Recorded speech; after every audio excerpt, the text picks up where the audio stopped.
नमस्कार, thank you. आपकी अदालत में आपका बहुत बहुत स्वागत है। आपकी अदालत में आज मेरे मेहमान हैं एक ऐसी शख्सियत जो हमारे देश के नॉर्थ ईस्ट के हीरो हैं।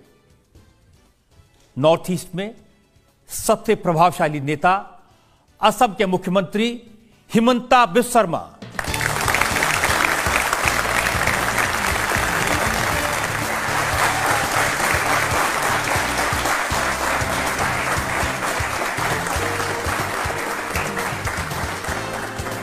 और आपकी अदालत में हमारे आज के इस मुकदमे में हमारे जज हैं जाने माने पत्रकार प्रदीप सिंह।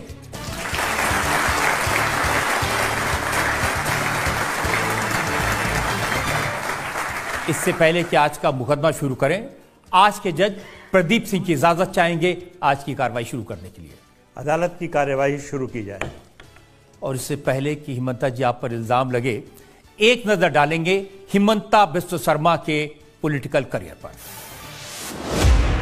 भारत के नॉर्थ ईस्ट में हिमंता बिस्वा शर्मा सबसे लोकप्रिय और सबसे ताकतवर लीडर हैं और आजकल इनकी डिमांड पूरे देश में होती है। हिमंता बिस्वा शर्मा पिछले 2 साल से असम के चीफ मिनिस्टर हैं, पर जिस भी राज्य में चुनाव होते हैं, हिमंता बिस्वा शर्मा को बीजेपी के स्टार कैंपेनर के रूप में बुलाया जाता है। हिमंता बिस्वा शर्मा ने अपना पॉलिटिकल करियर एक फायर ब्रांड स्टूडेंट लीडर के तौर पर शुरू किया। असम के चीफ मिनिस्टर हितेश्वर सैकिया ने हिमंता बिस्वा शर्मा को कांग्रेस में शामिल किया और खूब इंपॉर्टेंस दी। हिमंता असम विधानसभा का पहला चुनाव हारे, पर 2001 से लेकर अब तक ये जलुकबारी कॉन्स्टिट्यूएंसी से 5 बार लगातार चुनाव जीतते आए हैं। असम में तरुण गोगोई की कांग्रेस सरकार में हिमंता बिस्वा शर्मा तीनों टर्म में कैबिनेट मिनिस्टर रहे। हेल्थ मिनिस्टर के तौर पर इन्होंने जबरदस्त काम किया। ये नॉर्थ ईस्ट में कांग्रेस का चेहरा बन गए थे। पर 2015 में हिमंता बिस्वा शर्मा बीजेपी में शामिल हो गए। असम में बीजेपी की सरकार बनवाई। 2021 में हिमंता बिस्वा शर्मा को बीजेपी ने असम का मुख्यमंत्री बनाया। गुवाहाटी के गवर्नमेंट लॉ कॉलेज से ग्रेजुएट और गुवाहाटी यूनिवर्सिटी से डॉक्टरेट हासिल करने वाले डॉक्टर हिमंता बिस्वा शर्मा आपकी अदालत में अपना मुकदमा खुद लड़ेंगे। तो आइए शुरू करते हैं आज का मुकदमा। आपकी अदालत में पहला इल्जाम असम के मुख्यमंत्री हिमंता बिस्वा शर्मा पर। आपकी अदालत में असम के मुख्यमंत्री हिमंता बिस्वा शर्मा पर आरोप है कि ये मौका परस्त हैं। हिमंता जी, छत्तीसगढ़ के मुख्यमंत्री भूपेश बघेल आपके पुराने साथी हैं। वो कहते हैं कि कांग्रेस ने इस आदमी को क्या नहीं दिया। क्या क्या दिया मुझे? सरकार में मंत्री बनाया, ये लीडर बनाया। रजत जी, मंत्री जनता बनाता है, एमएलए जनता वोट दे के बनाते हैं। उसमें कांग्रेस का क्या है? हम अगर काम नहीं करता था मुझको थोड़े सुनता था लोग। अरे वो कह रहे थे 22 साल कांग्रेस में रहे, आप लीडर बने कांग्रेस की वजह से और चीफ मिनिस्टर बनने के लिए जाकर बीजेपी की गोद में बैठ गए। मेरे पूरा जवानी मैंने कांग्रेस को दे दिया। कांग्रेस मुझको क्या दिया? फिर छोड़ क्यों दिया? छोड़ने का समय आया। मैं तो माँ को तो बिक नहीं सकता था। मेरा माँ तो असम है, तो असम का हित के लिए कांग्रेस को छोड़ना पड़ा। हंस हंस के छोड़ दिया। उस समय तो कहते थे कि माँ सोनिया गांधी हैं, भाई राहुल गांधी हैं। मेरा तो माँ का नाम नीलानीली देवी है। मैं कभी सोनिया गांधी को माँ नहीं समझा। हाँ, सोनिया गांधी अच्छी है, वहां तक ठीक है। लेकिन जो कांग्रेस का लोग बोलते हैं ना कि आप गांधी परिवार को बिट्रे कर दिया, यार गांधी परिवार और हिमंता बिस्वा शर्मा का परिवार का बीच में क्या डिफरेंस है? आप भी एक परिवार है, रजत शर्मा जी का एक ही परिवार है। They are not on higher pedestal. वो तो बहुत हायर पेडेस्टल हमेशा रहे हैं। खुद को समझता है, हमारा तो नहीं लगता है। बिकॉज हम तो बातचीत करके देखा हूं। मेरा तो ऐसा कुछ भी एक दिन भी कुछ नहीं लगा कि मेरे से या मैं जो लोगों से काम करता हूं उनसे कोई हायर पेडेस्टल में रहने का उनका अधिकार भी है। देखिए, मैंने तो सुना है कि उस जमाने में आप सोनिया जी के करीब थे, राहुल गांधी के करीब थे, और अगर नॉर्थ ईस्ट में, अगर असम में कुछ नहीं हो रहा था तो आपको जाके राहुल जी को बताना चाहिए था, सोनिया जी को बताना चाहिए था। सोनिया गांधी का साथ मेरा रिलेशन अच्छा था, टू द एक्सटेंट कि आप मिजोरम में चुनाव हो, आप जाके काम करो, मणिपुर में चुनाव है, आप जाके काम करो, तो मैंने तो सब कुछ दिया। जब मैंने सोनिया जी को जाके पूछा कि भाई आपने तो सब लिया, अभी आपका देने का समय है, आप भी दे दो, तब तो दे नहीं सका, तो अभी उसका क्या वैल्यू रहेगी, आप बताइए। तो आप राहुल जी के पास चले जाते जो दे सकते। क्यों चला जाए? राहुल जी मेरा घर में आए, मैं उनका घर में क्यों जाऊं? जरूरत क्या है? मैंने जब बुलाता है सब लोगों का साथ बुलाए तो गया, लेकिन राहुल जी का घर जाओ, सोनिया जी का घर जाओ, कभी ये भी खबर करो सोनिया जी भी मेरा घर में आते हैं, राहुल जी भी मेरा घर में आते हैं। जब आप गए राहुल गांधी को मिलने तो राहुल गांधी ने आपसे ज्यादा ध्यान अपने कुत्ते पर दिया? नहीं, वो थोड़ा स्टोरी को आपको ये करना पड़ेगा। राहुल गांधी हम लोगों को बुलाया, मुझको नहीं बुलाया। किसको बुलाया? तरुण गोगोई को बुलाया। किसको बुलाया? सीपी जोशी को बुलाया, अभी जो राजस्थान असेंबली का स्पीकर है, मुझको बुलाया, और साथ में असम का पीसीसी का अध्यक्ष था अंजन दत्त जी को बुलाया। हम रूम में गया, बातचीत शुरू हुआ।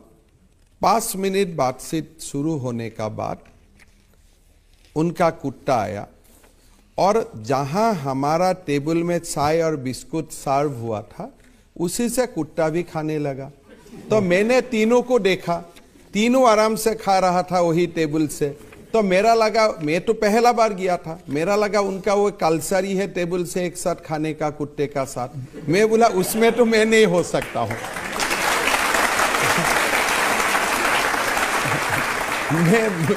मैं ऐसा खा नहीं सकता हूं, तो इसलिए मैंने बोला ठीक है, मैं नहीं आता हूं दोबारा। तो बाद में राहुल जी ने उसी कुत्ते के साथ एक अपना वीडियो। हाँ, वही कुत्ते थे, वही कुत्ता था, वही कुत्ते थे। लेकिन जब वो वीडियो उन्होंने डाला तो लोगों ने आपका नाम लिख के, कांग्रेस के लोगों ने लिखा कि देखिए ये कुत्ता ज्यादा वफादार निकला। देखिए, ये वफादारी का हिसाब यहाँ कहाँ आ गया? थोड़े हम वफादारी करने के लिए कोई पार्टी में ज्वाइन करता हूं। वफादारी का मतलब क्या है? मुझे कोई तनख्वाह देता है क्या ये लोग? ये पूरा रजत जी नॉर्मली तो ये मानते हैं कि जो इसको थोड़ा सा डीमिस्टिफाई करिए। हाँ, राहुल एक कलीग है एक पॉलिटिकल पार्टी में। वफादारी तो आपका देश के लिए होता है। ये बार बार ये कांग्रेस का लोग दिमाग में क्या है पता नहीं, वफादारी कोई वो लोग किसी उधार लिया होगा राहुल जी से, मैंने तो कोई उधार नहीं लिया। तो हम कौन सा चीज का वफादारी है?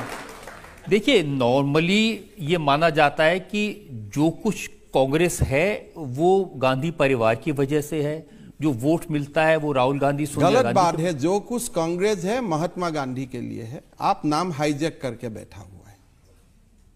आज जो भी कांग्रेस है, राहुल गांधी एक समय के लिए गांधी नाम काट दे, वो तो हाईजैक किया हुआ है, टाइटल है। सोनिया गांधी अपना नाम से गांधी काट दे, कोई कांग्रेस है? आज जो कांग्रेस है वो पिक्चर लगा हुआ है, ये महामानव महात्मा गांधी के लिए कांग्रेस हल पड़ा है, नहीं तो कहां कांग्रेस है? गांधी परिवार है, लेकिन वो गांधी परिवार ये गांधी परिवार नहीं है, वो महात्मा गांधी के लिए है कांग्रेस। हिमंता जी, अभी डिस्प्यूट करे कोई आके मुझको? मैं डिस्प्यूट करता हूं। देखिए, आप करे, किस बोल के डिस्प्यूट करे? 24 सितंबर 2010 को हिमंता बिस्वा शर्मा ने एक ट्वीट किया था। उसमें आपने लिखा था, Rahul Gandhi will be prime minister of India in appropriate time. हाँ, तब मोदी जी नहीं था। 2014 मोदी जी काम इनटू पिक्चर। तब तो हम लोग तो ही सोचता था ना, 2010 में मेरा उम्र भी क्या था, हम लोग का तो मन में ऐसा ही हो गया था कि पहले इंदिरा गांधी, राजीव गांधी, राहुल गांधी, फिर प्रियंका गांधी का बेटा, ऐसा तो कॉन्सेप्ट में मैं भी था, मैं तो अस्वीकार नहीं करता हूं। सारे लोग जब दूसरा पार्टी ज्वाइन करते हैं अपना पुराना वाला ट्वीट डिलीट कर देता है। मैंने एक भी तो मेरा पुराना वाला ट्वीट डिलीट नहीं किया हूं।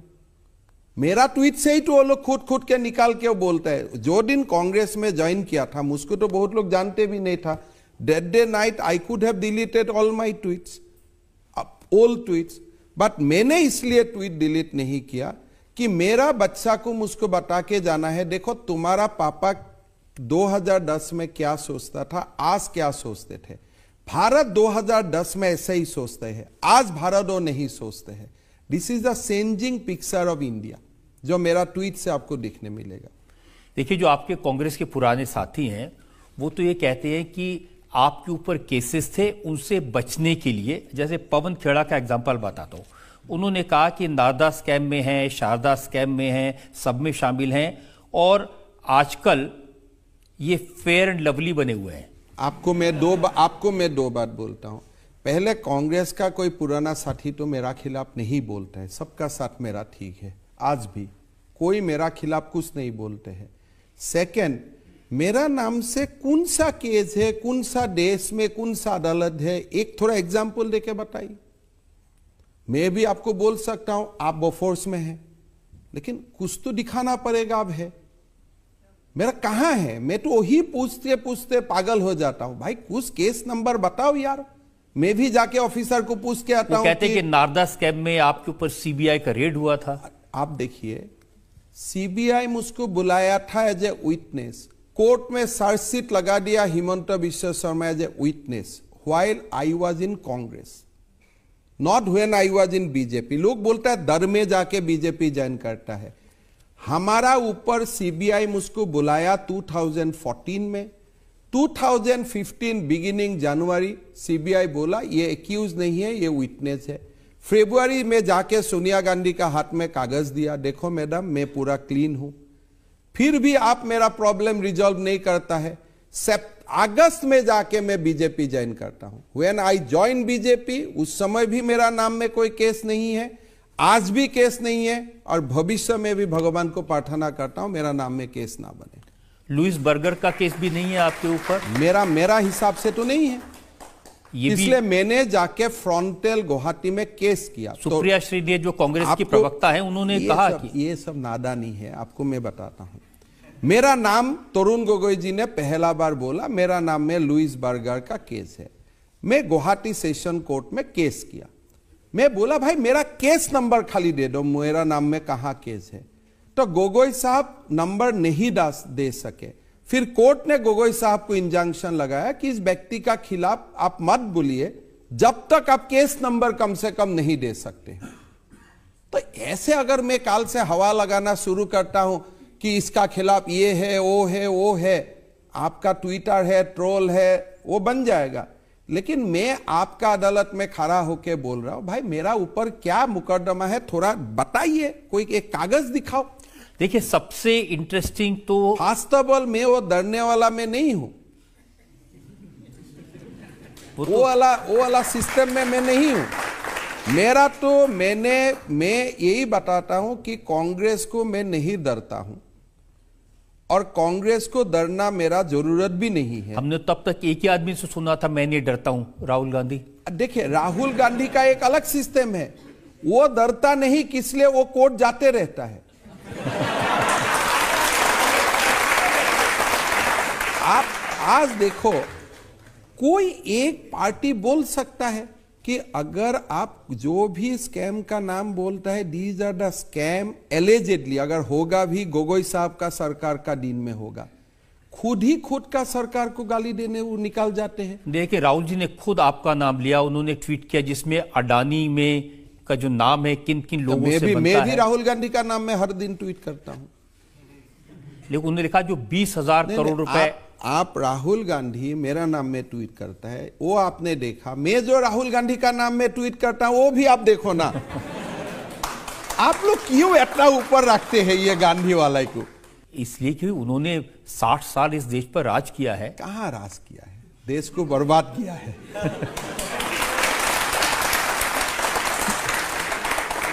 देखिए, उनको तो आपकी ज्यादा परवाह नहीं है, क्योंकि गुलाम नबी आजाद ने अपनी किताब में लिखा है कि जब उन्होंने कहा कि नहीं हिमंता बिस्वा शर्मा को मुख्यमंत्री बना दो, वो छोड़ देगा, तो उन्होंने कहा जाता है तो जाए।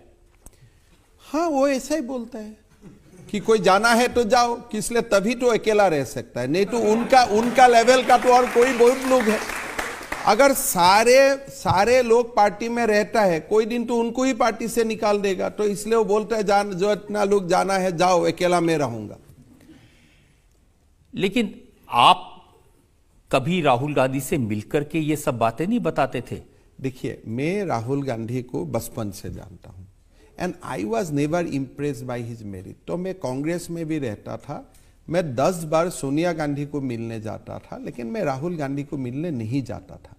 इसलिए I am never impressed by his merits, his deeds, his arguments, logic, his capacity to do public service. जो लोगों का स्ट्रगल नहीं होते हैं, वो लोग कभी ये भारत जैसा देश का नेता नहीं बन सकता है। अब लोग कहते हैं कि भारत जोड़ो यात्रा करने के बाद में बहुत समझदार हो गए हैं, बदल गए हैं। देखिए, हमारा यहाँ में एक इको सिस्टम है। राहुल गांधी अगर लंदन जाते, आने का बाद बोलता है राहुल गांधी बहुत मैच्योर्ड हो गया। फिर भारत जोड़ो यात्रा करता है, बोलता है अगर राहुल गांधी मैच्योर्ड हो गया। 55 साल में कौन मैच्योर्ड होने का रहता है? अभी मैच्योर्ड होने का समय है मेरा बेटा का। मैं तो जो हो गया, अभी 50 साल हो गया, वानप्रस्थ का समय भी हो जाता है हमारा सनातन का हिसाब से। अभी भी आप मैच्योर्ड होने में समय लेता है। You tell me, if a person takes 55 years to become matured only, तो काम कब करेगा? आप इतना लॉन्ग स्कोप आपका बेटा को देगा 55 साल? सोनिया गांधी जी को मैं प्रणाम करता हूं, नमस्कार करता हूं कि अपना बेटा को उन्होंने 55 साल दे दिया ओनली टू बिकम मैच्योर। लेकिन अब तो हम देखते हैं कि वो ट्रक ड्राइवर से मिलते हैं। किस लिए? इससे ये उनके लिए खिलौना है। तुमको मिलना था, आगे क्यों नहीं मिला जब तुम्हारा पिताजी प्रधानमंत्री थे? आज क्या हुआ? असम में, इंडिया में ट्रक ड्राइवर नया चीज है क्या? आपको अगर मिलना ही था, 7 साल में आप लोग क्यों नहीं मिला? तब तो यह ट्रक ड्राइवर का जीवन ही परिवर्तन हो जाता था। लेकिन अब सीख लिया है उन्होंने। देखिए, इतना लंबा सीखने के लिए जिसको इतना समय लगता है, इंडिया तो अभी डिजिटल एज में घुस गया, इतना समय आप दे सकता है क्या?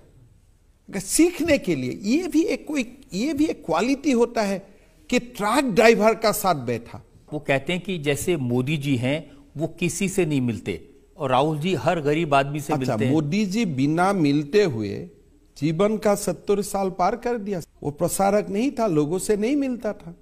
मेरा एक बार असम में जब मैं पहले मोदी जी को मिला था नौगांव में, मैंने बोला मोदी जी ये नौगांव है। बोले हिमंता मैं जानता हूँ। मैं बोला नौगांव का नजदीक डिस्ट्रिक्ट जोरहाट है। बोले मैं ये भी जानता हूँ। मैं बोला आप कैसे जानते हैं? बोले मैं असम का हर जिला में 2 दिन ठहरा था सन इतना में। तो उनका एक्सपीरियंस का साथ एक दिल्ली में, लिटिल दिल्ली में रहने वाला लोग जो 55 साल किसी से मिला भी नहीं है, कैन यू कंपेयर? आप नरेंद्र मोदी जी का एक्सपीरियंस, नरेंद्र मोदी जी का जो एक्सपोजर है पूरा देश को लेते हुए, तो अगर आप उसको चैलेंज करना चाहते हैं by spending 1 night with A truck driver, आपको तो मुबारक हो गया, अभी वो कर पाते। तो नरेंद्र मोदी के साथ जब आप काम करते हैं प्राइम मिनिस्टर, और आपने कांग्रेस में सोनिया गांधी, राहुल गांधी के साथ काम किया, तो क्या फर्क देखते हैं? फर्क ऐसा ही है कि नरेंद्र मोदी, अमित शाह का घर में जो एनवायरमेंट है, that is a middle class families environment. आप जा सकता है, बैठ सकता है, खाना खा सकते हैं, कोई कुत्ता नहीं आता, कोई नहीं, कुत्ता भी आना चाहिए, कुत्ते में प्रॉब्लम नहीं है, कुत्ते में भी प्रॉब्लम नहीं है, कुत्ते मेरा घर में भी है, लेकिन कुत्ते को अपना जगह में, इंसान को अपना जगह में रखने का एक आपका ट्रेनिंग होना चाहिए। कुत्ते में कोई प्रॉब्लम नहीं, कुत्ता शायद मेरा घर में भी 3 है, उसमें कोई इशू नहीं है। इशू इतना ही है कि you do not act like a feudal lord, बाकी सब ठीक है। अभी भी जो बोलता है ना, आपने बिट्रे कर दिया, फैमिली को विश्वासघात कर दिया। क्या कांग्रेस में भी ये ओथ लिया जाता है कि you will never disobey Gandhi family? ये जो कांग्रेस अब तो कांग्रेस भी बदली है। अब देखिए, गांधी परिवार से हटा करके मल्लिकार्जुन खड़गे को अध्यक्ष बना दिया। खड़गे खुद बोलते हैं मैं हाईकमान से बात करके निर्णय करूंगा। तो मेरा तो आपत्ति है कि आप खड़गे जैसा विद्वान लोगों को आप क्यों ऐसा पोस्ट दे के रखा है जो पोस्ट में अब खुद का भी निर्णय नहीं ले सकता है। आज खड़गे कर्नाटक से आते हैं, कर्नाटक का सरकार बनाने का फैसला भी वो नहीं ले सकता है, वो गांधी फैमिली को मिलना पड़ता है। लेकिन कर्नाटक में सरकार तो उन्होंने बनाई, बीजेपी को तो हराया। बीजेपी भी तो हारेगा, क्यों नहीं हारेगा? तमिलनाडु में भी बीजेपी हारा है, बीजेपी हिमाचल में भी हारा है, लेकिन बीजेपी जीते भी है। तो अगर बीजेपी ये सोचता है कि मैं कर्नाटक भी नहीं हारूंगा, हिमाचल भी नहीं हारूंगा, वो तो नहीं हो। BJP takes defeat with humility. Karnataka में हारे हैं, वो तो कोई नया बात नहीं है, हम तो एक्सेप्ट किया हूं। Yes we lost, we have not blame EVM for that. लेकिन कांग्रेस का प्रॉब्लम है हारने से प्रेस में बोल देता ईवीएम में गलती है। हम तो ये नहीं बोल रहे हो कर्नाटक में ईवीएम में कोई प्रॉब्लम था। कहते हैं कि नरेंद्र मोदी तानाशाह हैं, डिक्टेटर है। क्यों ऐसे बोलते हैं? बोले हमें पीएम बोलना है इसलिए हमें कर रहा हूं। नरेंद्र मोदी जी तानाशाह है तो तुम क्या होगा? उनका तो कोई नाम ही नहीं होगा। 100:1 में आप काउंट करना पड़ेगा।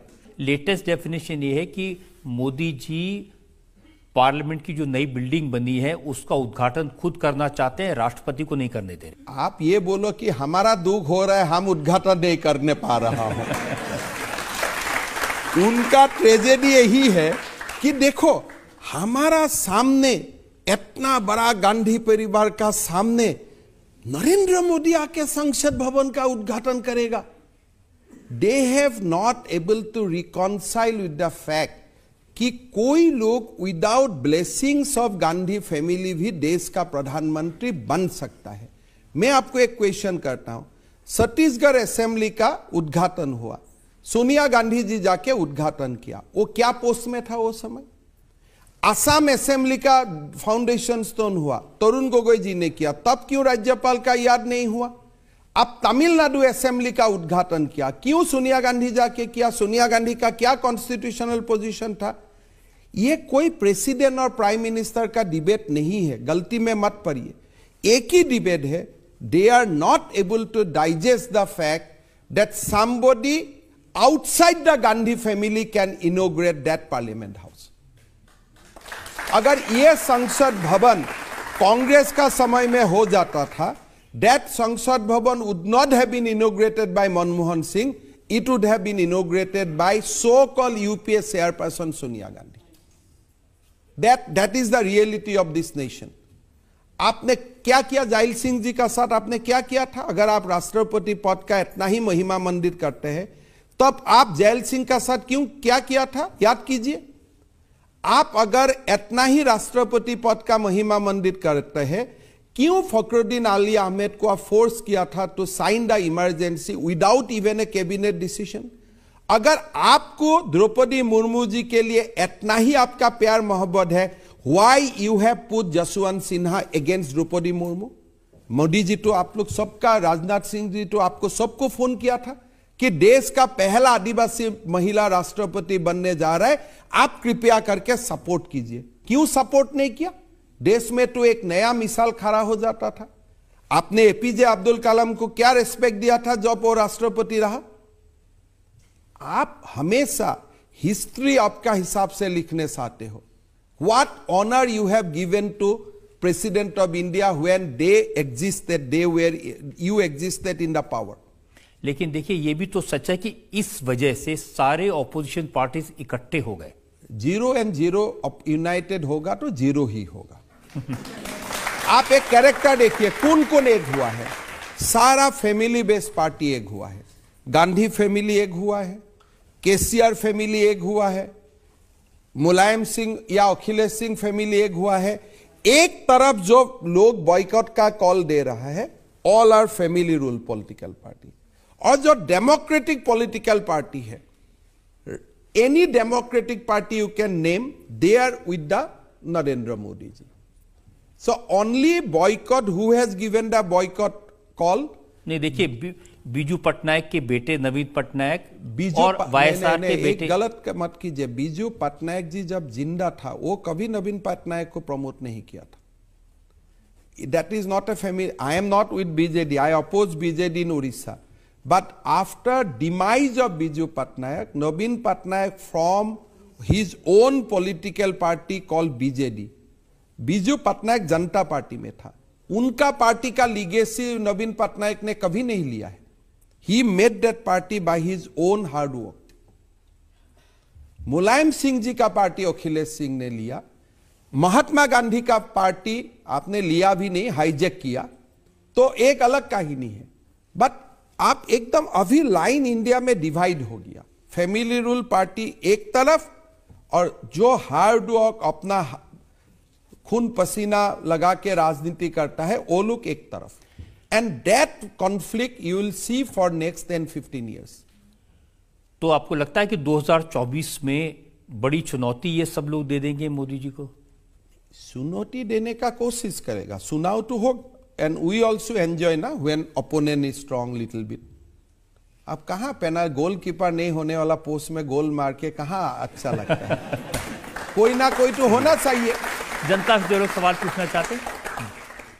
सो मेरा सवाल आपसे ये है कि 2024 के इलेक्शन में सारे विपक्षी दल मिलकर बीजेपी को हराने की तैयारी में हैं, तो आपको क्या लगता है हरा पाएंगे? हाँ, मोदी जी का टास्क फोर्स का व्यवस्था कर रहा हूं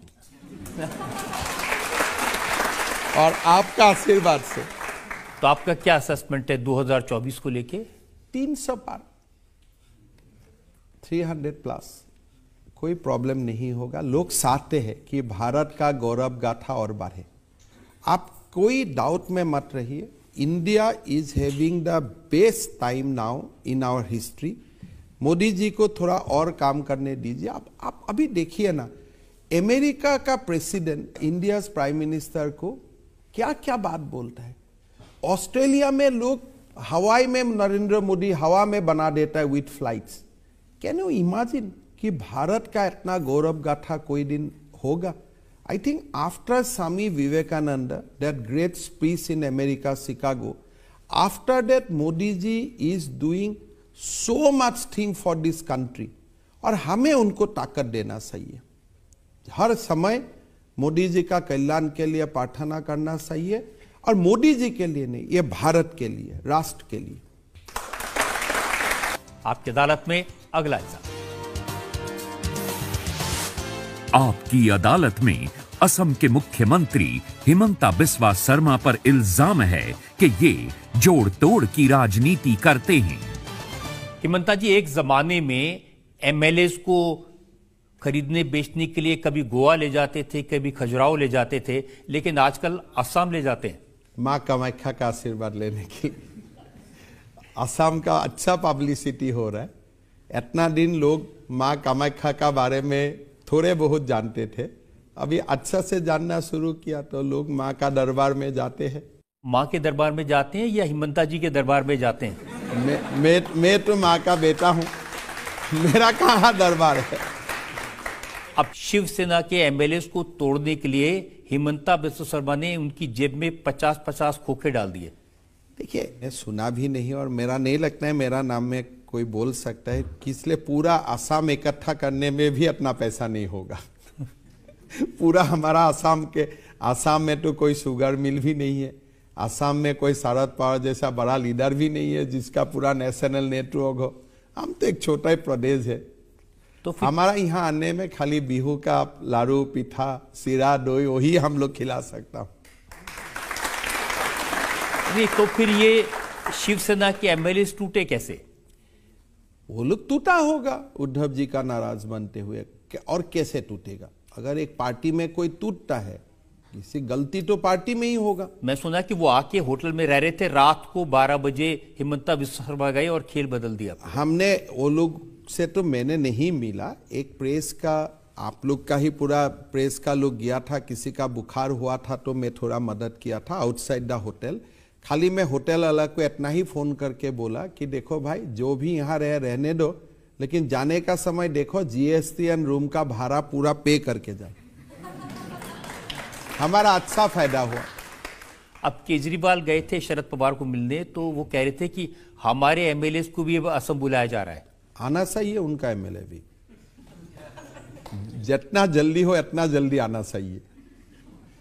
मैं तो न्योता भी देता हूं, आप केजरीवाल जी को छोड़ो, जल्दी हो। तो असम में अब ये मोल भाव होता है एमएलए का। देखिए, असम में आने से एमएलए को ताकत मिलेगा। वहां में कामाख्या माँ है, महापुरुष श्रीमंत शंकरदेव का टीचिंग्स है। असम आने से आपको ताकत ही मिलेगा। और लक्ष्मी दर्शन भी कराते हैं उन्हें। लक्ष्मी तो हमें लेना है, हमें देना तो नहीं है फिलहाल। 10 साल का बाद अलग बात है। अभी तो आप भी आएगा तो हम आपसे मांग ही लूंगा, हमारा कहाँ ताकत है। 10 साल का बाद कोशिश कर रहा हूं कि हम भी देने का सिचुएशन में आ जाऊं, अभी कहाँ हैं हम लोग। लेकिन ये सच नहीं कि असम पॉलिटिकल टूरिज्म का ऐसा सेंटर बन गया है जिसके बारे में लगता है कि हर बार। मेरे लिए गौरव का बात है कि असम पॉलिटिकल कल्चरल टूरिज्म का एक सेंटर बन रहा है, तो बनना चाहिए। जो भी पार्टी है सबका एमएलए लाना है तो ले आइए असम में, होटल बुक रहे। कांग्रेस को भी कहीं से किसी को तोड़ना है वो भी असम में ले आइए, मैं सिक्योरिटी वगैरह दे दूंगा, क्या प्रॉब्लम है। इट इज अ प्लेस, अच्छा प्लेस है, टूरिस्ट प्लेस है। और लोग जानते हैं कि असम का लोग कभी होटल का नजदीक भी नहीं आएगा। हमारा काम अलग, आपका काम अलग।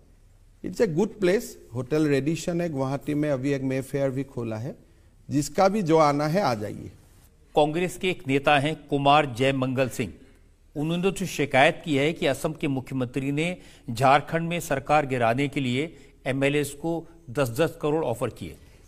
हमारा, मैं इतना ही बोलता हूं ना कि असम का सीएम को 10 करोड़ देने के लिए हमारा बजट को भी तो देखना पड़ेगा ना।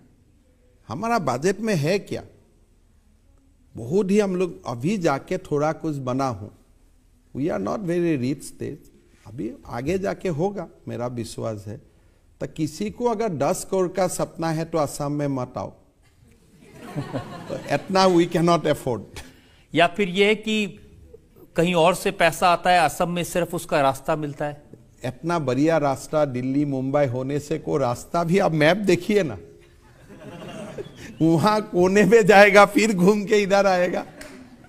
तो दीज आर लेकिन झारखंड के 3 एमएलए पकड़े गए थे पश्चिम बंगाल में, जिनके पास से कैश मिला था और वो असम से होके गए थे। मिला होगा कैश, लेकिन वो अमाउंट तो 10 करोड़ नहीं है ना, 7-8 लाख रुपया मिला होगा। उनका वो एक्सप्लेन करे, हमारा क्या है। वो कांग्रेस का एमएलए है, अभी भी तो उनका ही साथ पड़ा हुआ है। मेरा बात एकदम क्लियर है कि देखिए, झारखंड हो बाकी स्टेट हो, in any way through democratic election हमें जीतना है झारखंड में। हम क्यों झारखंड में तोड़फोड़ करें? It is just a patience waiting of another 9 months. जो पैसा आप अभी हवा लगा दिया ना, मैं कोशिश कर खर्चा किया हूं इलेक्शन में। अभी लोग मुझको जो काम मेरा 10 रुपया में होता था वो 100 रुपया का बिल लाके थमा देगा कि तुम्हारा पास पैसा है। पॉलिटिशियन का तो इतना ही पब्लिसिटी होना चाहिए, इसका पास कोई पैसा ऐसा नहीं है। देखिए, आजकल चर्चा है सचिन पायलट की, कहीं वो भी असम के रास्ते तो नहीं आ जाएंगे? इतना देखो, बेचारा का इतना ह्यूमिलेशन है, मैं होने से तो डे 1 ही छोड़ देता था। कारेज नहीं है तो सला हुआ है। लेकिन तो मैं सचिन पायलट जी बीजेपी आए, कांग्रेस जाए, कहीं जाए, I am not interested, because मैं राजस्थान का पॉलिटिक्स में फॉलो बहुत ज्यादा नहीं करता हूं, नॉर्मल जितना टीवी में देखता हूं। लेकिन जो बात अभी आके वो टीवी में बोल रहा है, ठीक है, आप बीजेपी में ज्वाइन करो, अपना पार्टी करो, लेकिन इतना ह्यूमिलेशन लेके चलते रहते कैसे? मेरा तो दिमाग में भी नहीं आते हैं। सचिन पायलट के बारे में बार बार ये सुनते हैं कि उन्होंने जो बगावत की थी वो भी बीजेपी ने सपोर्ट किया था, इसलिए की थी। तो बीजेपी ने सपोर्ट करने से अगर एक व्यक्ति बगावत कर सकता है तो पार्टी को आप पार्टी से निकाल दो। आप क्यों रखा हुआ है वो पार्टी को, व्यक्ति को? वो व्यक्ति का मन में बिना दुख में खाली बीजेपी बोलने से ही वो बगावत कर देगा। राजेश पायलट का पार्टी में कोई कंट्रीब्यूशन नहीं था। बिना राजेश पायलट का कंट्रीब्यूशन असम अकॉर्ड हुआ था, मिजोरम अकॉर्ड हुआ था, राजीव गांधी का इतना नाम मिला था, बिना without contribution of Rajesh Pilot. तो उनका बेटा बगावत किया, बोल दिया वो बीजेपी का साथ है। मतलब whoever will try to speak anything against the Gandhi family और द एस्टैब्लिशमेंट, आपका ऊपर ठपक करके एक वो लोग इंजाम लगा देगा। अरे भाई, ऐसे देश चलता है। अब देखिए, कर्नाटक में तो उन्होंने अच्छा इंतजाम कर लिया, 2.5 साल सिद्धारमैया और डीके शिव कुमार के बीच में। 2.5 साल कहाँ सरकार रहते हैं? लोकसभा का बाद कहाँ सरकार रहेगा? ये सब रहेगा? ये तो आप बता सकते हैं। मैं आपको, आपका इतना 30 साल का नहीं, तो एक्सपीरियंस इस पर डिपेंड करेगा कितने लोग असम आते हैं उसमें से। Do you think that this government has expiry date after Lok Sabha चुनाव? मुझको तो नहीं लगता है। तो क्या होगा फिर? टूट जाएगा और क्या होगा, तो दूसरा मुख्यमंत्री बन जाएगा। जनता से लोग सवाल पूछना चाहते हैं। आपने हाल ही में कहा था कि ममता बनर्जी जी आपको चाय बनाकर पिलाती हैं, तो मैं ये जानना चाहूँगा कि आपकी इतनी अच्छी दोस्त कैसे बनी वो? उनके लिए तो कहा जाता है वो अक्सर दोस्त नहीं बनाती। नहीं, हम लोग सब एक साथ कांग्रेस में था ना, तो इसीलिए हमारा सबका साथ अच्छा है। मैं सबका साथ संबंध बना के रखता हूँ। हर लोग हर समय में काम में आ जाते हैं, तो मैं व्यक्तिगत किसी का साथ खराब नहीं करता हूँ। तो ये जो संबंध है कभी कभी काम आते हैं पार्टी तोड़ने में? कभी काम भी आते हैं, कभी उल्टा भी होते हैं। कभी काम आते हैं, कभी प्रॉब्लम भी होता है ना कि इसका देखो उनका साथ अच्छा संबंध है, कभी डाउट भी आ जाते हैं, तो दोनों तरफ होता है। These are double edged sword. अब प्रमोद तिवारी कह रहे थे कि ये सारे काम हिमंता इसलिए करते हैं कि ये मोदी जी को मक्खन लगाना चाहते हैं, और इतना मक्खन लगाया कि असम में मक्खन खत्म हो गया। देखिए मेरा बात यही है, मोदी जी का जगह में है, प्रधानमंत्री है, देश का नेता है, लेकिन राष्ट्र के लिए जरूरत है कि गांधी फैमिली और कांग्रेस का जो कल्चर है वो खत्म हो जाए। तो इसके लिए मैं भरपूर प्रयास करता हूं। अगर प्रमोद तिवारी जी को आना है तो मेरा साथ फोन में बात करें। आपकी अदालत में अगला इल्जाम। आपकी अदालत में असम के मुख्यमंत्री हिमंता बिस्वा शर्मा पर इल्जाम है कि ये फिरका परस्त हैं। हिमंता जी, असम के बड़े नेता हैं बदरुद्दीन अजमल साहब, वो कहते हैं कि हिमंता बिस्वा शर्मा मुसलमानों के दुश्मन हैं। सुबह उठते ही सबसे पहले ये सोचते हैं कि मुसलमानों को परेशान करने की कौन सी तरकीब लगाऊं। ठीक है, देखिए मैं तो एंटी मुस्लिम नहीं हूं और एंटी मुस्लिम होना भी नहीं चाहिए, लेकिन हम एक गौरवी हिंदू है। I am a proud Hindu. तो प्राउड हिंदू होने का मतलब ये थोड़ी है कि 600 मदरसे बंद कर दो, फिर 300 की और लिस्ट बना लो, सारे मदरसों को बंद कर दूंगा। देखिए, हिंदू चाहते हैं कि सबका भला हो। मेरा मन में यही है कि मुसलमान बेटा बेटियों मद्रसा में जाके अपना लाइफ को बर्बाद कर देते हैं। तो एक शुद्ध सनातनी होने का नाते मैं मुसलमान का भला सोचता हूं, इसीलिए मैं सोचता हूं कि मद्रसा का बंद हो जाना चाहिए। हर मुसलमान बेटा बेटी डॉक्टर इंजीनियर बनना चाहिए।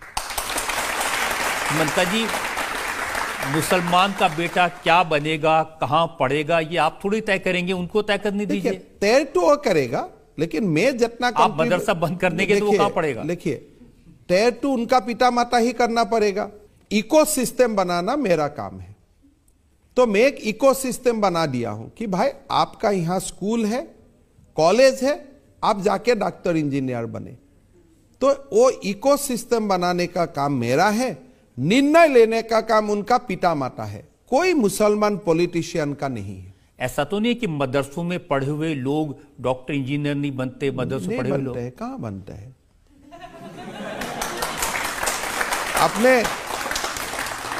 आपने रिसेंट पीरियड में किसको देखा है कि मदरसा में? मैं तो ओवैसी साहब की बात सुन रहा था, उन्होंने कहा कि ओवैसी को आप मुसलमान समाज का रिप्रेजेंटेटिव मत सोचिए।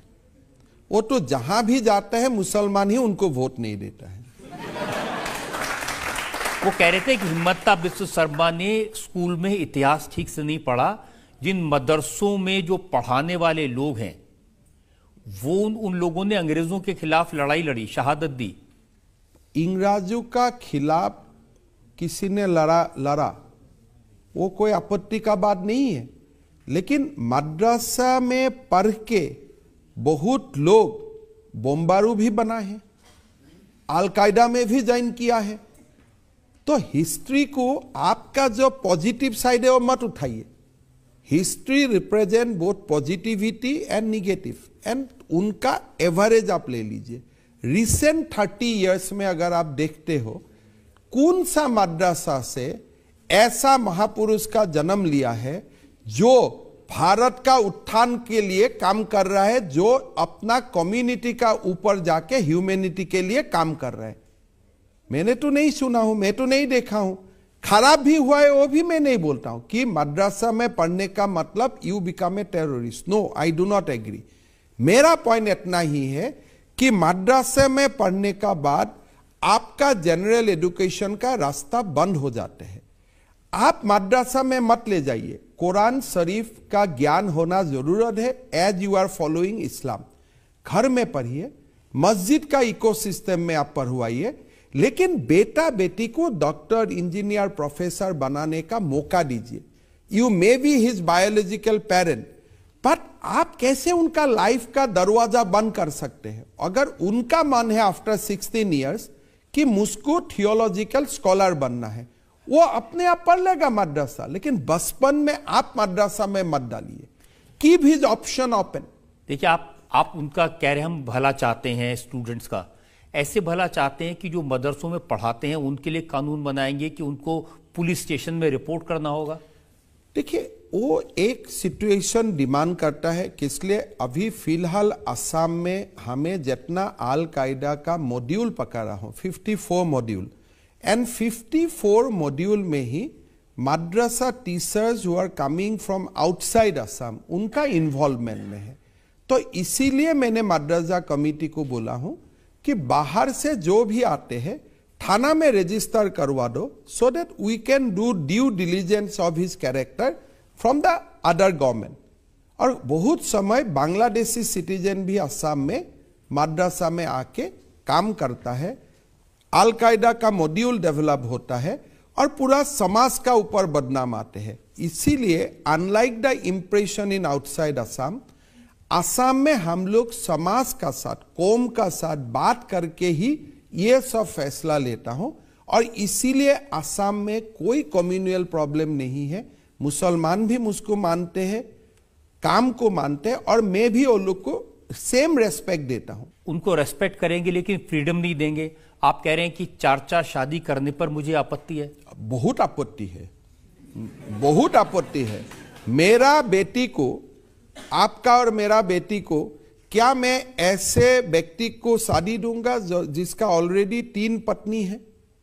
जो काम मैं मेरा बेटी का साथ नहीं करूंगा वो काम मुसलमान बेटी का साथ भी होना नहीं सही है। लेकिन आप उनको रोक नहीं सकते, ये उनकी मर्जी है, शरीयत में अलाउड है, इस्लाम में अलाउड है। ऐसा मत बोलिए। ये देश में ऐसा एक एपीजमेंट का, तुष्टीकरण का कारण बोल दिया जाता है, उसको रुक नहीं सकता है। हम रुकवा के दिखूंगा, हाँ, I will stop them by the force of law. इसलिए सुप्रीम कोर्ट और हाई कोर्ट बार बार बोल सकता है। कानून में, भारत का संविधान का डायरेक्टिव प्रिंसिपल में बोला हुआ है कि आप यूनिफॉर्म सिविल कोड बनाओ। कांग्रेस ने एक दिमाग में डाल दिया लोगों का कि you cannot reform Muslim personal law. Indian constitution directs, not advice. Indian constitution directs all political people including the people in government to work and to bring reform in Muslim personal law. ये हमारा कर्तव्य है। जब uniform civil code होगा तब होगा। आज तो उनको अलाउड है इस्लाम में। जब होगा मतलब क्या? हमें तो करना है। जब मियाँ बीवी राजी तो क्या करेगा काजी? अरे ऐसा मियाँ बीवी राजी होता है क्या? तो बीबी को तो जबरदस्ती राजी करवा जाता है because of some kind of reason. आप ऐसा बोल सकते हैं, ये क्या बीबी के लिए एक डिफेमेटरी नहीं है? आपका हस्बैंड हो गया 70 इयर्स, और वाइफ हो गया 28 इयर्स 24 इयर्स। ये उनके बीच का मामला है ना, आप क्यों आ कभी रहे हैं? यही गलत है। वो हमें क्यों वोट नहीं देता है? नहीं देता कि आपको? हमें क्या हिंदू क्या नहीं हमें क्या मतलब कोई मिनिस्टर को वोट नहीं देता है। आप जो एक दो सोसाइटी करके रखा है कि वो लोग का बाद वो लोग को करने दो। अरे बाबा, they are people of India. India में दो समाज नहीं है। आप सारे काम ऐसे कर रहे हैं। आपने चाइल्ड मैरिजेस पर रोक लगाई और अजमल साहब कह रहे हैं कि इसमें 90% जो मुस्लिम नौजवान हैं उनके खिलाफ केस बनेंगे। अगर आप चाइल्ड मैरिज करते हो तो 99 भी बन जाएगा। कानून है, कानून को आप अगर वायलेशन करेगा, हिंदू भी वायलेट करेगा, हिंदू अरेस्ट होगा, मुसलमान वायलेट करेगा, मुसलमान अरेस्ट होगा। I to arrest them as a citizen. Religion तो मैं देखता भी नहीं हूं, वो अजमल का काम है, ओवैसी का काम है रिलीजन का ठिका लेना, मेरा तो काम वो नहीं है। उनकी तो सलाह यह कि हिंदू लड़कियों को भी कम उम्र में शादी कर लेनी चाहिए क्योंकि अब जमाना बदल गया है। मालूम है वो ऐसे बोलते हैं, लेकिन क्या आप करने देगा? हिंदू लड़कियों का उनका जो सलाह है वो क्या सलाह आप मान सकते हैं? वो सलाह जो वो भी सलाह देता है कि हिंदू को भी कम उम्र में शादी करना है, do you think they have some regard from human values? ये जो टीवी में आके वो लोग बोलते हैं, उनका आप उनका सोच समझ सकता है कि how they treat girls, how they treat the other gender. लेकिन अब तो मां नहीं समझता है। अब तो कर्नाटक में मांग हो रही है कि हिजाब पर जो पाबंदी लगाई थी स्कूलों में, कॉलेजेस में, वो पाबंदी हटा ली जाए। देखिए, civilisational battle for values continues for many years. आज आपका दिन है, आप पाबंदी उठा दो, हमारा दिन आएगा, हम पूरा पाबंदी लगा दूंगा। धर्म एक ही टेन्यूर में एस्टैब्लिश नहीं होता है, इसीलिए कोई कोई हमारा जो भारत का लोग है, सनातनी है, कभी कभी इम्पेशेंट हो जाते हैं, ये काम क्यों नहीं हुआ, ये काम क्यों नहीं हुआ। These are long battle. Bharat का लोग राम मंदिर बनाने के लिए 500 साल खपाया। आप हिजाब का भी बैन उठाने के लिए, हिजाब में भी बैन, स्कूल में, वी आर नॉट अगेंस्ट हिजाब, आप घर में हिजाब लीजिए। I am not at all opposed to your religious culture। आप घर में, मार्केट में आते हैं, आपको हिजाब पसंद है या this is a religious dictum, आप हिजाब लीजिए, मेरा कोई आपत्ति नहीं है।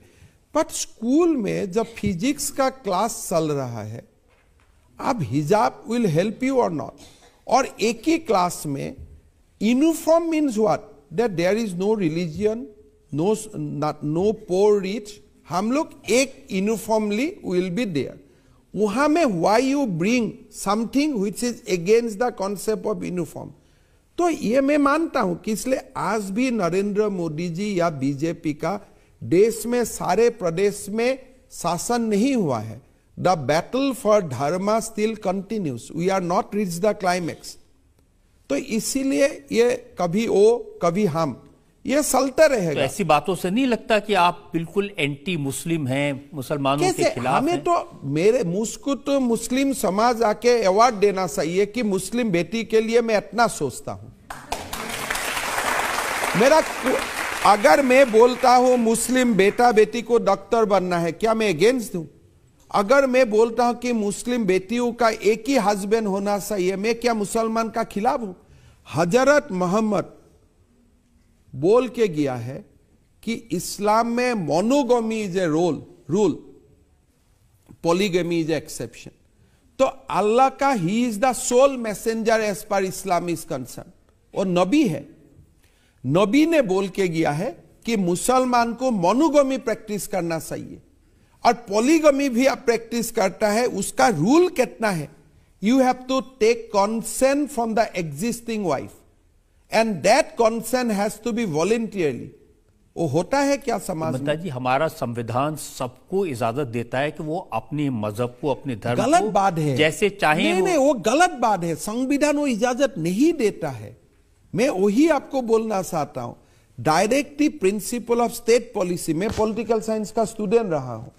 भारत का संविधान का प्रणेता ने हमें इंस्ट्रक्शन देके गया है कि आप जल्दी जल्दी यूनिफॉर्म सिविल कोड लागू कीजिए, कि इसलिए भारत में एक कॉमन स्टैंडर्ड होने पड़ेगा on human values and human dignity. हमारा संविधान कभी अलाउ नहीं करता। तो आप जल्दी जल्दी हिंदू राष्ट्र बनाना चाहते हैं? हिंदू राष्ट्र तो भारत है ही, यह भी एक गलत नोशन है। भारत को कोई हिंदू राष्ट्र बनाने का जरूरत नहीं है। 6000 साल से ही भारत हिंदू सिविलाइजेशन ही है। भारत में और क्या है? भारत का कोने कोने, आप घर में, इमारत में, पेड़ में, नदी में हिंदू ही तो है। 6000 साल से हम हिंदू हैं। हमारा पॉलिटिशियन बोलते हैं हिंदू राष्ट्र बनाना है। अरे भाई, हम 6000 साल में हिंदू है, और जब तक सान सूरज रहेगा भारत में हिंदू सिविलाइजेशन ही रहेगा। मुझे कोई बनाना नहीं है। मेरा ऋषि मुनियों ने हिंदू सभ्यता का इतना बड़ा स्ट्रॉन्ग होल बना के गया है, वो टूटेगा ही नहीं। सर्वधर्म संभाव में विश्वास रखता है, होता है। That is why I am speaking for the welfare of Muslim. आप ये कहेंगे कि हम ऐसा भारत बनाना है जिसमें बाबर का नाम ना हो, जिसमें निजाम की हिस्ट्री ना होना भी नहीं सही है। बाबर तो आक्रांता है। अब बाबर का नाम क्यों होगा? बाबर तो आक्रांता है। आक्रांता का नाम क्यों होगा? आक्रांता का नाम हॉल ऑफ फेम में कैसे हो सकता है? बट आप नाम, हम तो एपीजे अब्दुल कलाम का नाम हमेशा रखेगा। हमें मुसलमान से फर्क, कोई प्रॉब्लम नहीं है। APJ Abdul Kalam is worshipped by millions of Indian every day. He is our ideal. There are many Muslims figure in our country whom ordinary Indian worship every day, but अब बाबर को हमें वर्शिप करने मत बोलिए ना। दे आर आक्रांता है। देखिए, जो अजमल साहब हैं उन्होंने बड़ी अच्छी बात की। उन्होंने कहा कि मोदी जी तो चाहते हैं कि देश के मुसलमान वोट दें, बीजेपी के साथ खड़े हों, लेकिन ये हिमंता और योगी आदित्यनाथ ये दोनों मुसलमानों को दूर कर देते हैं। इन माई केस हम जो कर रहा हूं, 10 साल का बाद देखिए, 15 साल, 20 साल, that tussle will be there. But एक समय आएगा मुसलमान खाली बीजेपी को ही वोट देगा, कम से कम मुस्लिम महिला और किसी को वोट नहीं देगा। Let this battle continues for 20 years. एक बार मुसलमान महिलाओं को आप स्वाधीनता दिलवा दीजिए, तलाक से मुक्ति, पॉलीगेमी से मुक्ति, पढ़ने का अधिकार, ये सारे इकोसिस्टम इनको मिल जाए, बीजेपी का कोर वोट बैंक मुसलमान महिला बन जाएगा। हिमंता बिस्व शर्मा और योगी आदित्यनाथ में इस बात की रेस लगी हुई है, कौन अपने आप को ज्यादा हिंदू, बड़ा हिंदू साबित करेगा। मैं तो एक ही बात बोलता हूँ, योगी जी बहुत बड़ा लीडर है, मेरा साथ कोई कंपेयर भी नहीं है। हम छोटे प्रदेश से आता हूँ, कहाँ यूपी, कहाँ असम, ये एप्पल और ऑरेंज का कंपेयर भी नहीं होता है, छोड़ दीजिए। लेकिन मैं असम में कुछ थाम के लिया हूं और मैं करके दिखाऊंगा। आपकी अदालत में अगला इल्जाम। आपकी अदालत में असम के मुख्यमंत्री हिमंता बिस्वा शर्मा पर आरोप है कि ये विरोधियों का अपमान करते हैं। अब आपके ट्वीट्स देखता हूं, राहुल गांधी के बारे में आप कहते हैं ये सद्दाम हुसैन जैसे दिखते हैं। वो समय देखता था, दैट टाइम मैं यही बोलता हूं कि Rahul ji, your face is much better than many of us, you look so good. क्यों दाढ़ी आरी बना के रखे है? काट लो, अच्छा लगेगा। तो इतना ही तुम्हें बोला था। कभी आप बोलते हैं कि ये अमूल बेबी का फेस लगते हैं। एक्चुअली तो है, जो अमूल का एडवर्टाइजमेंट है उनका फेस है, वो तो मिलते हैं, उसमें मैं क्या कर सकता हूं। हमारा भी चेहरा किसी से मिला होगा। लेकिन ये डिसरेस्पेक्ट नहीं है जब आप कहते हैं कि ये प्रूफ दो कि आपके पिता कौन है। मैंने इतना ही बोला कि आप सर्जिकल स्ट्राइक आर्मी ने किया है, आर्मी को आप प्रूफ मत मांगिए, because we are not asking any proof from you. ये पॉलिटिकल स्टेटमेंट है related to the sacrifice of armies who are fighting for us in the border. If एक ही स्टेटमेंट का आप एक पैराग्राफ डिलीट करते हो और दूसरा पैराग्राफ को हाईलाइट करते हो, वो तो गलत है ना। लेकिन पूरा स्टेटमेंट में भी किसी से ये कहना कि ये प्रूफ दो कि तुम्हारे, सही है। मैं उनको यही बोल रहा हूं कि आई एम नॉट आस्किंग मैं नहीं बोला कि आप दो, मैं बोला आप आर्मी से भी प्रूफ मत मांगो। Rahul ji should accept that there was a surgical strike, Indian army has completely demoralised Pakistan. The way we don't ask for the proof of everything, you also don't ask proof from army. ये statement में गलती कहां है?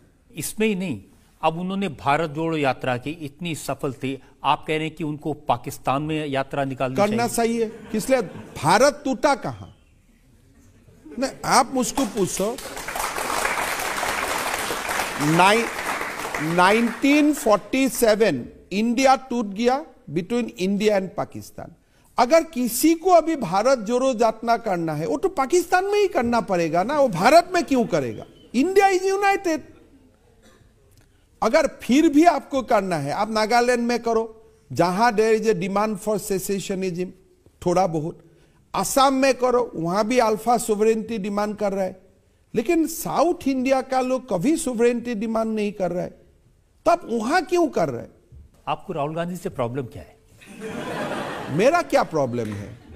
उनके मोदी जी से problem है। अभी Modi ji parliament house शुरुआत करेगा, इतना बड़ा पार्लियामेंट हाउस बनाया। पहले आपने बोला कि पार्लियामेंट हाउस बनाया क्यों, इतना पैसा क्यों खर्चा किया? Now the parliament house is done, अभी बोल रहे मोदी जी आप इनॉग्रेट क्यों करते हो? तो राहुल जी को आंसर देना है, भाई तुम्हारा मोदी जी से प्रॉब्लम क्या है? मोदी जी को तो देश का लोग वोट से सुना है। अब देखिए, आप प्रियंका जी के बारे में तो आप कुछ नहीं कहते, जरूरत नहीं होता है। और उन्होंने कहा कि हम सब लोगों को राहुल गांधी से सीखना चाहिए। क्या सीखना चाहिए? कौन सा चीज सीखना चाहिए? क्या दिमाग खराब करने वाला बात बोलते हो?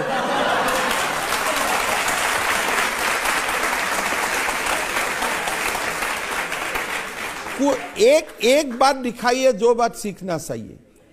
क्या वो गोल्ड मेडलिस्ट है कोई डिबेटिंग कंपटीशन में? नहीं, उन्होंने कहा वो तपस्वी है। आपने कैसा तपस्वी है?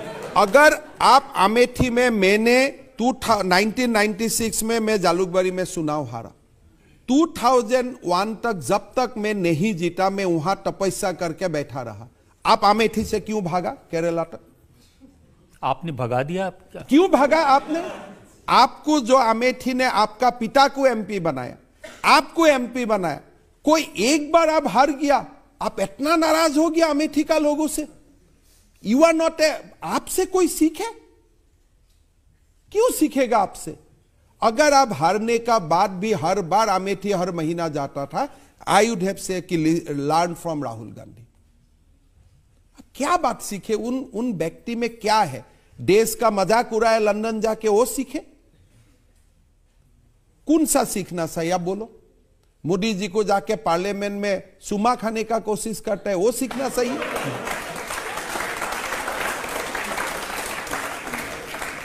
नहीं, प्रियंका ने कहा कि उनसे यह सीखना चाहिए कि कैसे वो मोदी जी से डरते नहीं हैं। डरते नहीं है, मोदी जी से डरते नहीं है, डरना भी नहीं सही है। कानून से तो डरो।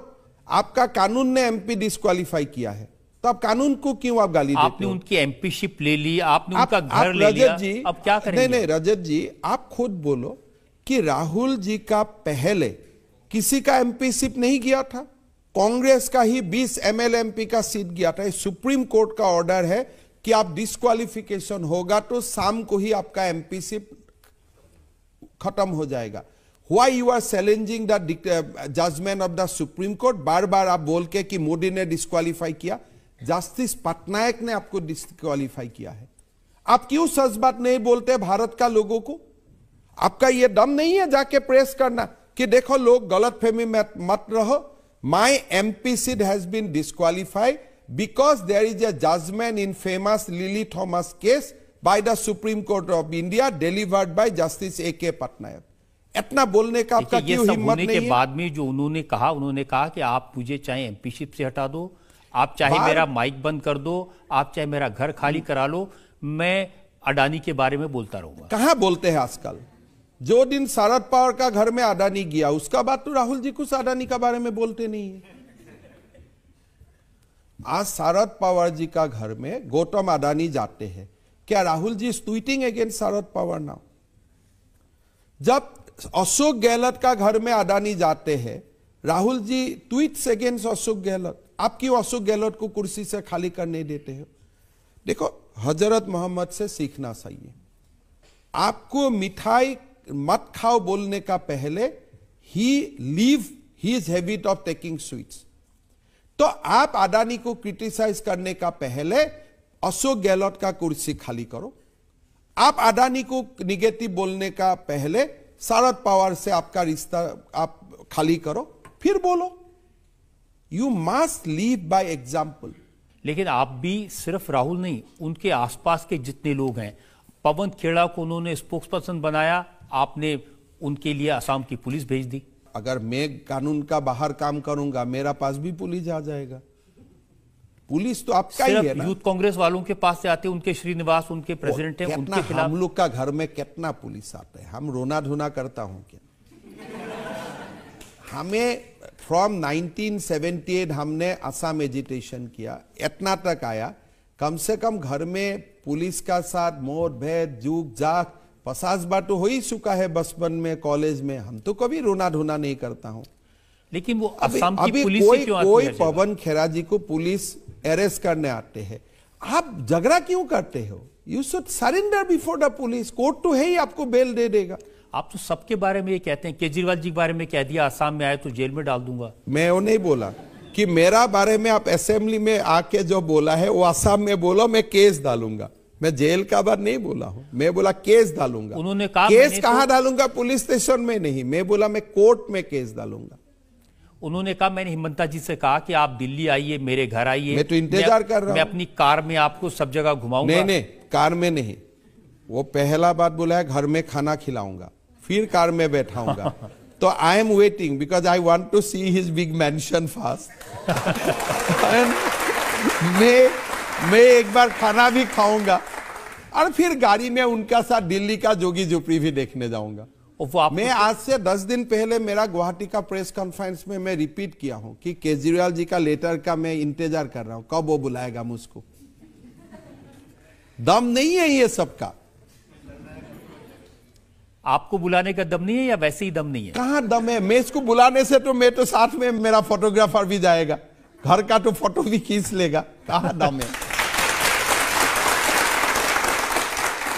केजरीवाल से आपने कहा कि कायर जैसा बात मत करिए, मर्द हैं तो मर्द की तरह बात करिए। वही है ना। एक केजरीवाल जी ने एक फेमिलियर एक सीन बना दिया। वो दिल्ली असेंबली कॉल करता है, असेंबली का रूल भी क्या है मैं नहीं जानता हूं। वो कॉल करता है और एक मोनोटोनस और स्पीच देते हैं, सेम व्यूज एक, और वही वहां से पूरा मोदी जी को जितना कर सकता है सारे गालियां देता है। मैंने पहले सोचा था ये क्यों वहां से गाली देते हैं? पब्लिक मीटिंग, प्रेस कॉन्फ्रेंस से भी तो वही सब बोल सकता है। तब मेरा दिमाग में आया कि असेंबली में बोलने से आपका ऊपर कोई डिफामेशन केस नहीं होता है। You are enjoying that privilege कि विद इन असेंबली में जो भी बोलो मेरा ऊपर कोई डिफामेशन केस नहीं होता है। तो इसीलिए Arvind Kejriwal take shelter of assembly to attack his political opponent. This is a symbol of coward. तो उनको बाहर आके, मर्द है तो भाई बाहर आके बात करो। Why you take shelter of privileges of assembly? अब बाहर बोलेंगे तो आप उनके ऊपर केस कर देंगे। आप भी केस करो। मैं तो पुलिस थाना में तो केस नहीं करूंगा, कोर्ट में ही तो केस करूंगा। मैं केस नहीं करूंगा, उनको क्या मैं जाके प्रणाम करूंगा, भाई साहब आपने इतना अच्छा मेरे लिए बात बोला। Why you expect that? आपकी अदालत में आज हमने मुकदमा चलाया असम के मुख्यमंत्री हिमंता बिस्वा शर्मा पर। अब वक्त है आपकी अदालत में आज के जज वरिष्ठ पत्रकार प्रदीप सिंह के फैसले का। असम के मुख्यमंत्री हिमंत बिस्वा शर्मा अलग किस्म के नेता हैं। कांग्रेस से भाजपा में आए और भाजपा की विचारधारा को इस तरह आत्मसात कर लिया जैसे दूध में चीनी घुल जाती है। अब लगता ही नहीं कि वो कभी कांग्रेस में भी रहे हों। कई भाजपा के मुख्यमंत्री हैं जो लगते हैं शायद ये कांग्रेस से तो नहीं आए। जनतंत्र में किसी भी नेता के लिए कुछ क्वालिटीज़ बड़ी ज़रूरी होती हैं और ये बड़ा दुर्लभ होता है कि किसी एक नेता में ये सारी क्वालिटीज़ हों, जैसे उसका जनाधार होना, उसका स्पष्ट और धारदार वक्ता होना, उसका विजनरी होना, अपने स्टेट को लेकर जहाँ भी वो सत्ता में है, स्टेट में, केंद्र में, वहाँ एक विजन होना अपने स्टेट के डेवलपमेंट को लेकर, और उसको लागू करने की क्षमता, साथ में प्रशासनिक कौशल, ये सब हेमंत बिस्वा शर्मा में एक साथ है। लेकिन हेमंत बिस्वा शर्मा को एक चीज़ का निश्चित रूप से ध्यान देना चाहिए कि वो अपनी स्पष्टवादिता में कभी कभी अतिवाद का शिकार हो जाते हैं या शिकार होते हुए दिखते हैं। इससे उनको बचना चाहिए। वो बहुत कम समय में उनका एक नेशनल स्टेचर बन गया है। अपने इस स्टेचर का उनको ध्यान रखना चाहिए। ये अदालत उनको सारे इल्जामों से बरी करती है, बाइज्जत बरी करती है। इस उम्मीद और यकीन के साथ कि हेमंत बिस्वा शर्मा इसी तरह से आसाम के लोग की सेवा करते रहेंगे, देश में अपना नाम रोशन करेंगे और राजनीति में एक लंबे समय तक समाज के उत्थान के लिए काम करेंगे। आज का मुकदमा यही खत्म करते हैं। आपकी अदालत में मेरी अगली मुलाकात आपसे होगी अगले हफ्ते एक नई शख्सियत के साथ। तब तक के लिए नमस्कार। इंडिया टीवी हर वक्त हर जगह डाउनलोड करने के लिए सर्च करें India TV news Google play store या ऐप स्टोर पर।